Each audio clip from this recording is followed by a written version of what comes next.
សូមជំរាបសួរខ្ញុំបាទឈ្មោះយ៉ាសវៈក្តីគឺជាអ្នកគ្រប់គ្រងទូទៅនៅក្នុងក្លឹបកីឡាមហាមិត្តយើងនេះក្លឹបកីឡាមហាមិត្តយើងខ្ញុំនេះបានបង្កើតនៅក្នុងឆ្នាំ2023ក្នុងរយៈពេល2ឆ្នាំចិត្តចូល3ឆ្នាំហើយបាទក្នុងរយៈពេលកន្លងមកនេះនៅក្នុងឆ្នាំ2024ខាងក្លឹបកីឡាមហាមិត្តបានបង្កើតនៅពានover 31ហើយនៅក្នុងឆ្នាំ2025ក៏បានបង្កើតនៅពានមួយផងដែរគឺពានយុវនារីអាយុក្រោម16ឆ្នាំហើយចូលមកដល់ក្នុងឆ្នាំ2026នេះក្លឹបកីឡាមហាមិត្តយើងខ្ញុំក៏បានសម្រេចចិត្តបង្កើតនៅពានយុវជនអាយុក្រោម23ឆ្នាំបាទគឺនៅក្នុងគោលបំណងជួយលើកស្ទួយឲ្យវិស័យកីឡានៅក្នុងខេត្តបានកាន់តែរីកចម្រើនហើយក៏ដូចជាឲ្យយុវជនរបស់យើងមានគេថាបង្កើននៅ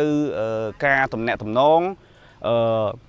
ជួយឲ្យមានសុខភាពល្អជៀសចាក់ឆ្ងាយពីអំពើអបាយមុខបាទការបង្កើតពាននេះក៏ដូចជាចង់លើកស្ទួយឲ្យពួកគាត់បង្ហាញនៅទេពកោសល្យបង្ហាញនៅអំពីសមត្ថភាពអំពីជំនាញនៃការលេងបាល់ទាត់របស់ពួកគាត់បង្ហាញទៅឲ្យបងប្អូនយើងនៅក្នុងខេត្តបរសេអនុនេះបានឃើញឬក៏ដូចជាអ្នកនៅបណ្ដាប្រទេសផ្សេងឬក៏អ្នកនៅតាមខេត្តផ្សេងបានឃើញតាមរយៈការប្រកួតតាមរយៈការ live វីដេអូបាទក៏ដូចជាចង់បំពេញក្តីបំណងរបស់គាត់ឲ្យគាត់ដែលមានក្តីសម័យថាគាត់ចង់បង្ហាញសមត្ថភាពគាត់នៅលើទីលានគាត់ចង់នៅថ្ងៃអនាគតគាត់អាចក្លាយទៅជាកីឡាករមួយដែលលេងនៅក្នុងក្លឹបលំដាប់អាជីពអីអញ្ចឹងទៅបាទក្លឹបកីឡាមហាមិត្តយើងខ្ញុំ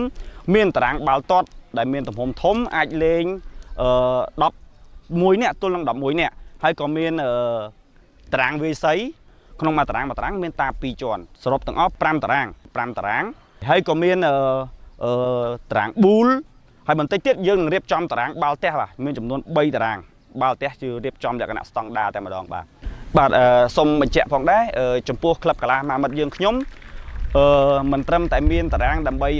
ឲ្យបងប្អូនយើងបានលេងកីឡាទេថែមទាំងមានគ្រូដែលមានកម្រិត license B គាត់បង្ហាត់ចំណេះជំនាញខាងបាល់ទាត់ហ្នឹង